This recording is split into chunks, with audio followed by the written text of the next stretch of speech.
Hello, lovely people.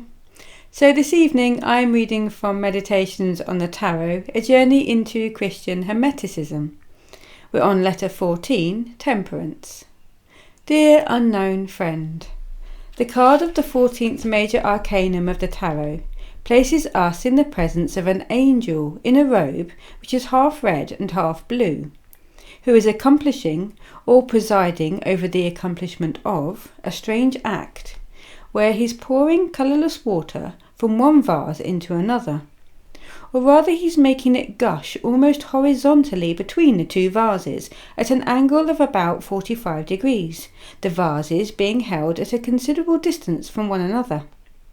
An intellectual shock, and therefore an arcanum, something which one has to take hold of and apprehend beyond the usual plane of experience and thought.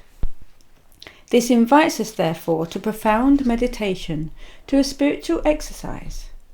Let's follow this invitation. What is the problem that the card, its whole context, arouses spontaneously in the mind of he who looks at it attentively? What is the message of the angel with two wings in the red and blue robe, holding the two vases, one red and one blue, and making water gush in a mysterious way from one vase to the other? Is he not the one who bears the good news that, beyond the duality of either or, there is or is possible the not only but also, or both and? Does not the totality of the card, the angel of the card, suggest the problem of cooperating polarity, or integrated duality? Does it not first of all suggest the presentiment or suspicion that perhaps it's thanks to the two wings, the two arms, the two colours of the robe, the two vases, that the water pours forth? That this water is the fruit and the gift of the both and, of integrated duality, which jumps to one's attention as one looks at the card. Thus, the idea which is presented first of all to the mind, in the presence of the card of the 14th arcanum, belongs to the range of ideas relating to polarity, and what this latter offers in possibilities for the spiritual knowledge and realization, mystical, gnostic, and magical, of the Hermeticists. In preceding letters, there has already been the question in diverse connections of a twofold polarity, that of polemic or war, which produces energy of an electrical kind, and that of cooperation or peace, which releases force of a vital nature. Now, the angel of the card of the 14th arcanum invites us to return to the problem of this double polarity and twofold dynamic, in promising to throw new light on this subject. Let's therefore return to this. An expert of the first order in spiritual life and authentic spiritual experience, St. Bernard of Clairvaux, has bequeathed to posterity a doctrine of fundamental importance. This is his doctrine of the divine image and likeness of man. This doctrine lends itself admirably to serve as a point of departure for a thoroughgoing investigation of this twofold polarity. The following are its essential points. God made man in his image and likeness. That's from Genesis chapter 1:26. The divine image and the divine likeness coincided in the first man, before the original sin, but their coincidence did not persist after the fall. The image has remained intact, but the initial likeness has been lost. Man is, following the original sin, in the disfigurement of unlikeness, while conserving the image. Man was made in the image and likeness of God. In image he possesses freedom of will, and in likeness he possesses virtues. The likeness has been destroyed, however. Man conserves the image. The likeness has been destroyed, however. Man conserves the image. The image can be burnt in hell, but not consumed. It is damaged, but not destroyed. Through fate, as such it is, not effaced, but subsists. Wherever the soul is, there also will be the image, but it's not so with the likeness. This remains in the soul, which accomplishes the good. In the soul which sins, it is wretchedly transformed. The soul which has sinned ranks with beasts, devoid of intelligence. That's from St. Bernard of Clairvaux, which is a sermon on the Annunciation of the Blessed Virgin Mary. According to St. Bernard, the image is therefore the essential structure of the human being, and the likeness in him is the totality of functions on the functional structure. It is the essential structure of the human being, the image, which is indestructible and which establishes freedom in an inalienable and irremovable way. Man is free and remains so through all eternity on earth, in hell, in purgatory, in heaven, always and everywhere. Freedom is therefore an absolute fact. As such, it entails immortality. The argument that one finds again in Immanuel Kant's Critique of Practical Reason, for what is his categorical imperative, if not the divine image in man? With respect to the likeness or totality of functions of the human being, a hotbed of sin, with its attractions towards evil, has taken root there, and it's immortal only in proportion to the measure that it conforms again to its image. Its immortality is optional.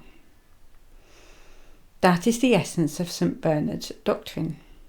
It gives rise to the question, if the divine image in man has not undergone any weakening, and if the divine likeness in him has partly abrogated and has had to make way for inclinations and habits tending towards evil, is there something in human life which counterbalances the bad inclinations in man's functional organism, opposing good inclinations to them?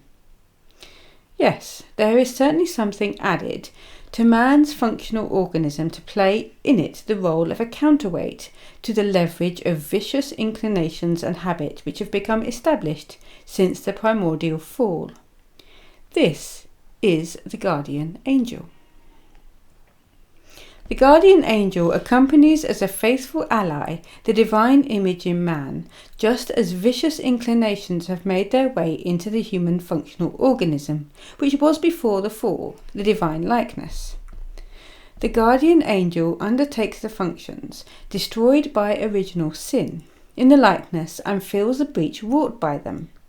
He substitutes himself for functions destroyed through the fall. As the prayer of the service of aspersion that I have put at the head of this letter states, in praying to God to deign to send from heaven his holy angel to guard, cherish, protect, visit and defend all those who are gathered together in this place. The angel acquits his charge in 5 ways. He guards, cherishes, protects, visits and defends. He is therefore a flaming star, a luminous pentagram above man. He guards memory, i.e. the continuity of the great past in the present, which is the preparation for the great future. It is the guardian angel who takes care that there is a connection between the great yesterday, today and tomorrow of the human soul. He is a perpetual memento with regard to the primordial likeness, with regard to the eternal mission assigned to the soul in the cosmic symphony, and with regard to the special room for the soul in my Father's house, where there are many rooms. That is John chapter 14, verse 2. If it's necessary, the guardian angel awakens recollections of the soul's previous earthly lives in order to establish continuity of endeavour, of the quest and aspiration of the soul from life to life, so that particular lives are not merely isolated episodes, but constitute the stages of a single path towards one soul end. The guardian angel cherishes the endeavour, quest and aspiration of the soul engaged on this way. This means to say that he fills in the breaks in the psychic functional organism due to the disfigurement of the likeness and makes up for its failings given the soul's goodwill towards it. For support never signifies substitution of the angel's will for that of man. The will remains free always and everywhere. The guardian angel never touches on man's free will and resigns himself to await the decision or choice made in the inviolable sanctuary of free will, in order to lend his assistance immediately if it is just, or to remain a passive observer reduced alone to prayer if it's not. Just as the guardian angel is sometimes constrained not to participate in the soul's activity, this activity not being in accord with the divine image of the soul, so also he can sometimes take a greater part in human activity than usual. This activity being of a nature not simply permitted, but also called for. Then the guardian angel descends from the point of his ordinary post into the domain of human activity. He then visits the human being. Such visits of the guardian angel do sometimes take place when the possibility and necessity coincide. But what the guardian angel does unceasingly is to protect the human being. Here he makes up for the failings of the human senses, which are deprived of their clairvoyance from before the original sin. He is the clairvoyant helping the non-clairvoyant with respect to psychic and physical temptations and dangers. He warns, informs, and helps to appreciate. Nevertheless, what he never does is to suppress the occasions themselves of temptation. For as St. Anthony the Great said, without temptation there is no spiritual progress. Temptation belongs to an integral part to the exercise of human free will, which is inviolable, both for an angel and for a demon.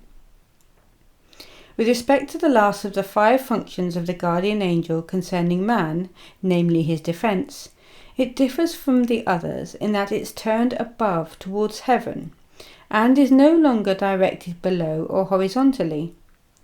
In dealing with the question of the defence that the guardian angel accords to his protégé, we approach the holy mystery of the very heart of the guardian angel, for the nature of angelic love is revealed here, of which the following are some indications.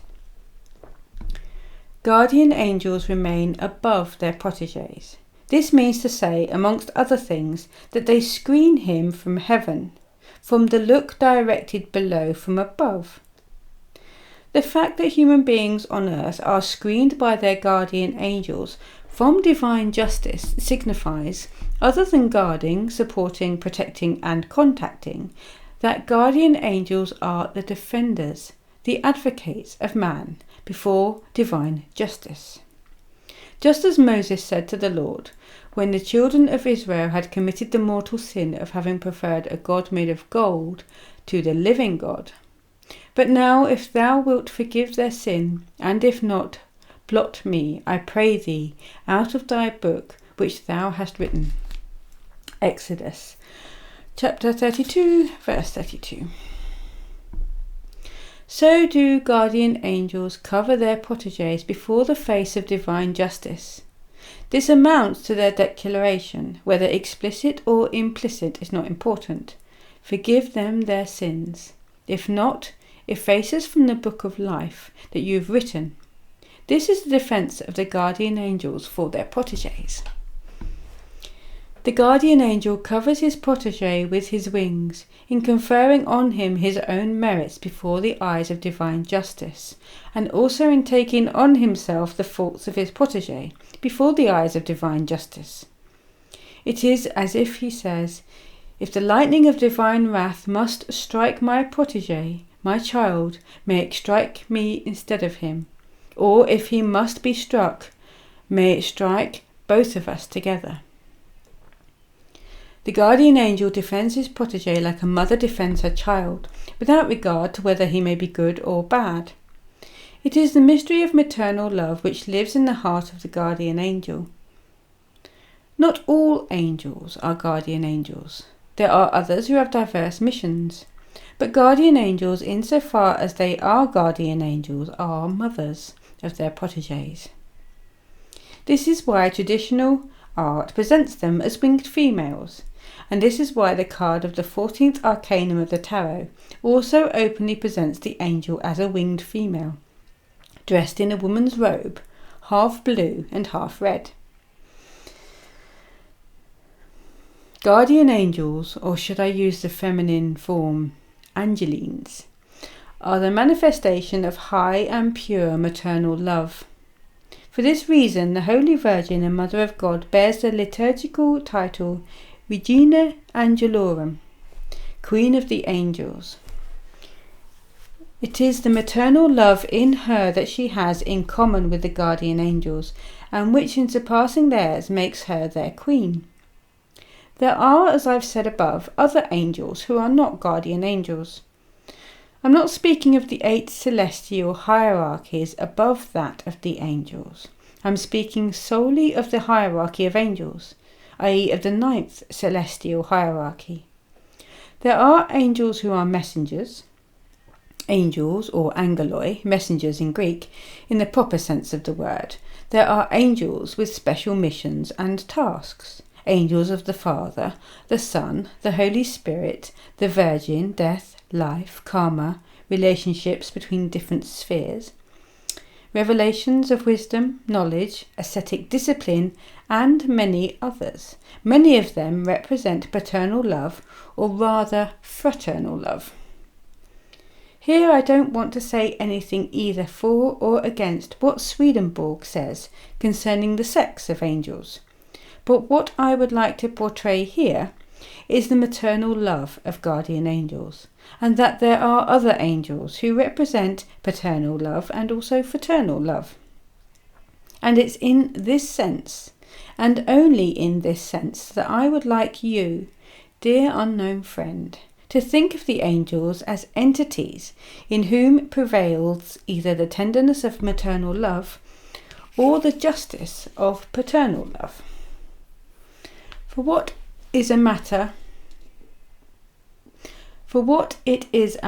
of is not to project earthly sexuality upon heaven, but rather on the contrary, to see in the former a reflection, although often disfigured, of the polarity from above. I may add that the Jewish Kabbalah, above all the Zohar, teaches admirably the lesson of thinking of things here below as the reflection of things from above, and not inversely. The Zohar is truly one of the better schools of purity and chastity concerning all that relates to husbands and wife, father and mother, sons and daughter, fiancé and fiancée, as one and at the same time in the spiritual, soul and physical worlds. For true chastity is not to refuse to look at and to see, or even to deny, but rather to see the celestial prototypes through and beyond things here below. And it's this chastity that one finds and apprehends in the Zohar, the Book of Splendor of the Jewish Kabbalah. But let's return to guardian angels. The angels, including guardian angels, live and move exclusively in the vertical. Ascent and descent constitute the law of their life, their respiration. They ascend towards God, they descend towards mankind. It's said that the angels are in perpetual contemplation of God. They are, if one understands by contemplation, the state of being in permanent contact with the Holy Trinity and of being blinded by its light. It is the dark contemplation of which St. John of the Cross spoke, which is that of the angels. They do not see God, they are united to him substantially. With respect to guardian angels, neither do they see one another, nor do they see entities of the other hierarchies, archangels, principalities, powers, virtues, dominions, thrones, cherubim, and seraphim. For the presence of transcendental divine light in them envelopes in darkness their perception of the intermediary spheres between God and mankind. It is the latter sphere that they see, or rather the spheres of their protégés.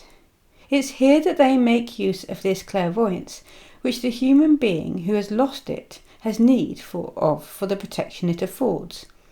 It's here that the angels display the geniality of synthetic and profound understanding without parallel, which has merited them on the part of human beings with the attribute of omniscience. They are not omniscient, but the facility with which they orientate themselves in human things and grasp them, at contact with which their dark divine wisdom becomes resplendent, has so impressed human beings who've had the experience of consciously meeting with them that they have been led to consider them as omniscient. It is to this impression that has been gained of angels that the word genius owes its original meaning, namely that of superhuman intelligence.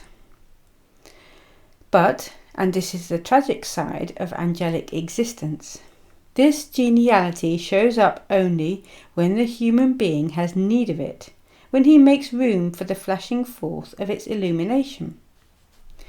The angel depends on man in his creative activity. If the human being does not ask for it, if he turns away from him, the angel has no motive for creative activity. He can then fall into a state of consciousness where all his creative geniality remains in potential and doesn't manifest.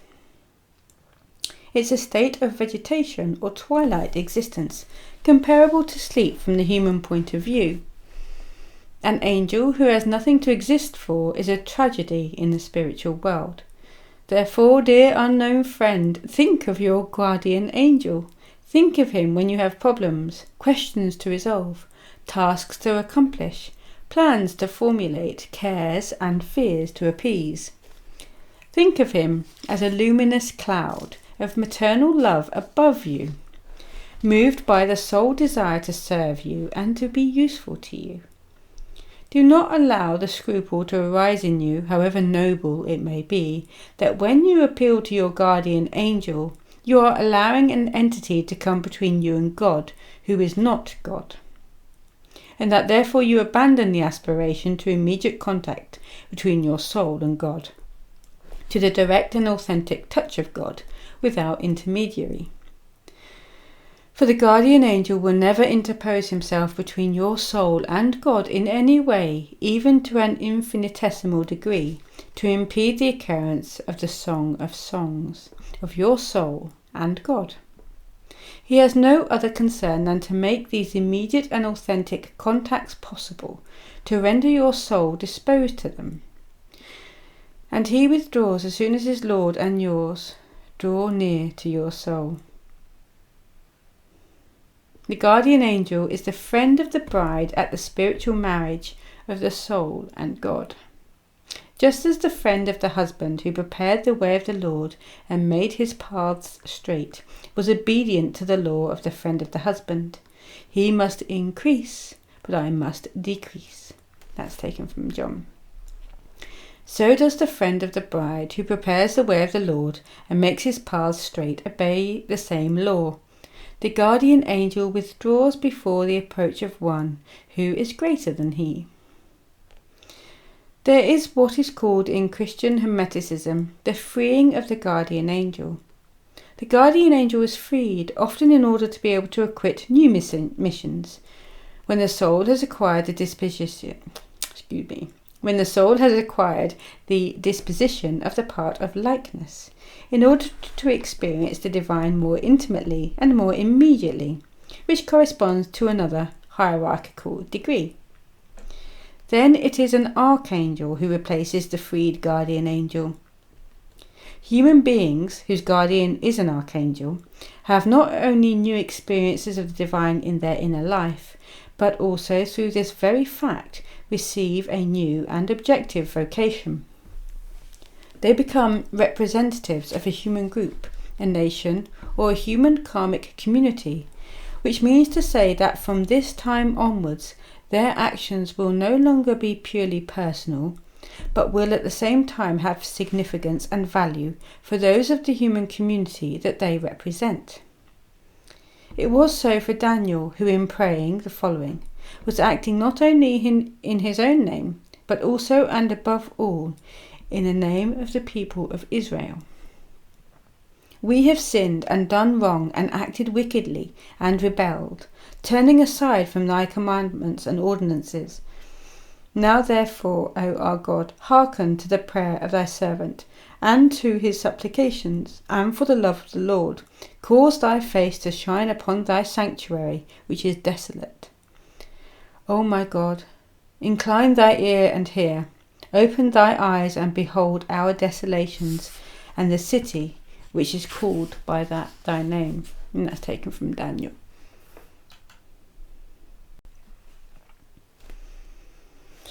And it was the archangel Gabriel who came to him in swift flight at the time of the evening sacrifice. He came to give him wisdom and understanding. Here we have an example of the freeing of the guardian angel and the assumption of his responsibility by an archangel. In this case, the archangel Gabriel. It also happens sometimes that the archangel is freed as well. And then it is an entity from the hierarchy of the powers or Elohim, which replaces the archangel. The human being then becomes a representative of the future of humanity. He lives in the present what mankind someday is due to experience in future centuries. It's thus that Moses, Elijah and David, for example, were under the protection of the wings of an Elohim. And not only their words, but also their lives themselves were prophetic. But one could make the objection that it's God himself who was revealed and spoke to Moses, Elijah and David, and not an entity of the hierarchy of powers or Elohim. There is reason to reply to this objection that just as there were human prophets through whose mouths the Holy Spirit spoke, so also there were hierarchical entities through whom the Holy Spirit, the Son and the Father spoke and acted. Thus the three angels who appeared to Abraham in the heat of the day in Genesis spoke and acted as the Holy Trinity, the Father, Son and Holy Spirit, and it was the Holy Trinity who spoke through them to Abraham. Similarly, Yahweh Elohim was the bearer or representative of God in his word and his power, in the accomplishment of the mission with which he was charged by the Holy Trinity, namely that of preparation for the incarnation of Christ. Insofar as he was an authorized agent representing God, Yahweh Elohim brought the providential design of the incarnation to realization. Insofar as he was an Elohim or power, he acted as guardian entity of Moses, Elijah and David. Lastly, a guardian Elohim, and there are many of them, can also be freed, and then it's an entity of the first hierarchy, a seraphim, who replaces him. It was so for St. Francis of Assisi. The seraphim, who gave him the teaching of the crucifixion whereby he gained the stigmata, the seraphim in the vision of St. Francis was his guardian. This is why St. Francis represents more than mankind. What he represents is divinized humanity. This is the God-man. Jesus Christ himself, however,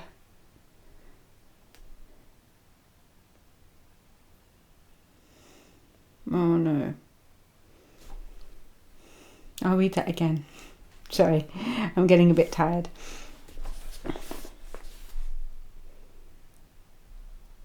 This is why St. Francis represents more than mankind. What he represents is divinized humanity.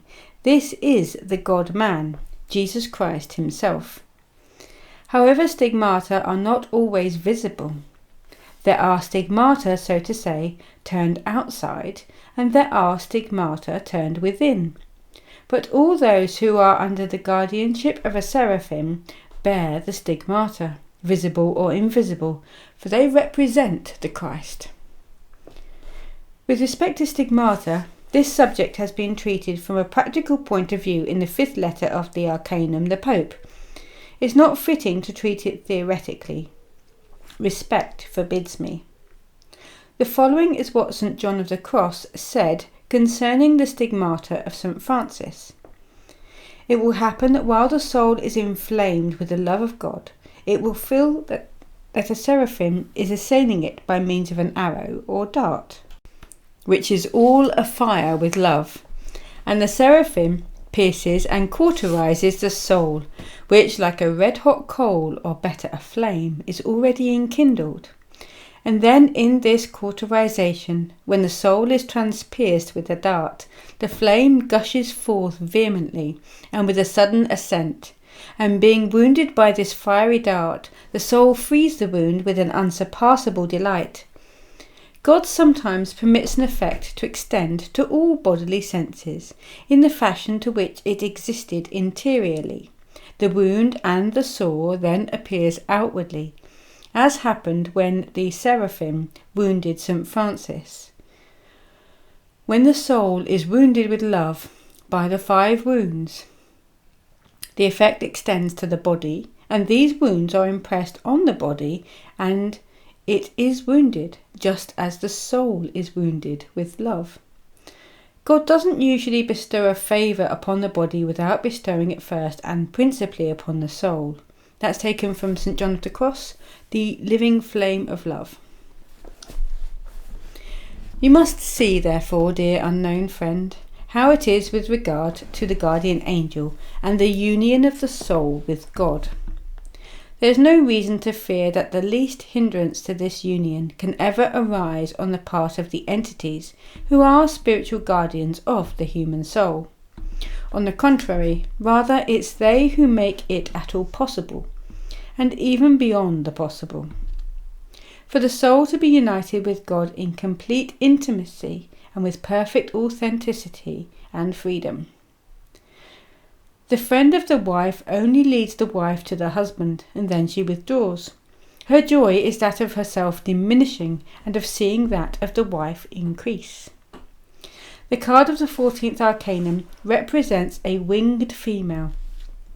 What do the wings that she has and the wings of the hierarchical entities in general signify?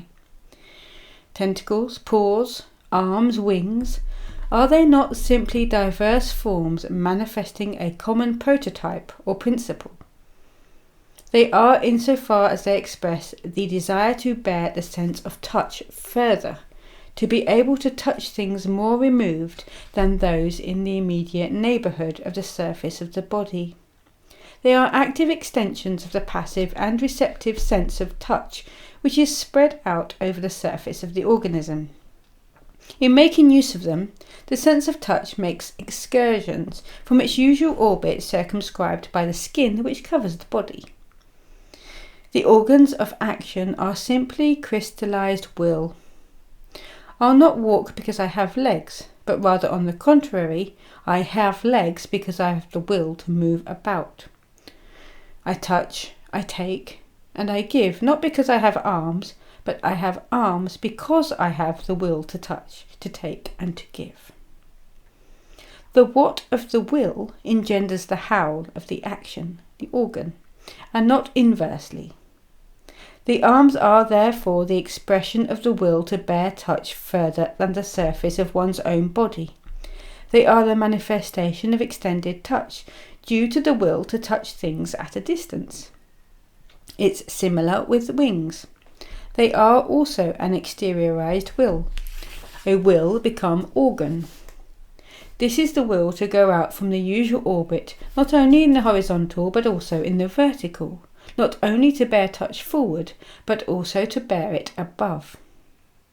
Wings express the will for movement according to a cross, i.e. not only that of expansion on a plane, but also that of elevation to another plane. All this is related to the whole corporeal organism, i.e. the etheric and astral bodies, as well as the physical body. Therefore there are physical wings, as with birds, etheric wings, and astral wings. The wings of the subtle bodies, the vital body and the soul body, like the physical wings of birds with regard to the air, are organs of active contact with the air, i.e. with the substance and currents of the spiritual world. Just as the bird, whose body is solid and liquid, elevates itself by means of wings from the solid and liquid regions into that of the air, so does the angel elevate itself by means of currents of vital and psychic energy, which corresponds to wings into the spiritual world higher than vital and astral elements. Here the analogy stops, for there is also an essential difference between the functioning of the physical wings of a bird and the operation of the wings currents of vital and psychic forces of an angel. It is as follows. The bird, in flying, supports itself on the air in order to overcome terrestrial gravitation. Its flying results from its effort. It beats the air with its wings directed against terrestrial gravitation. However, it is the opposite for an angel. Its flying is not a mechanical operation of sculling in the air, as is the case with a bird, but it is a magical operation of the establishing of contact with celestial gravitation, i.e. with a divine attraction. He doesn't use his wings against terrestrial gravitation, but rather he employs them in order to put himself in contact with celestial gravitation. It is the touch of divine love that the angel seeks and finds by means of his wings, and which raises him in ecstasy to a higher sphere. I'm going to leave that section with that nice, lovely image of the angel ascending through the touch of divine to a higher sphere, as it's getting rather late and there's a lot to this chapter, so I'll pick it up tomorrow and we'll continue the rest of chapter 14 on temperance tomorrow. I hope you enjoyed that. Have a very nice evening and I'll see you tomorrow.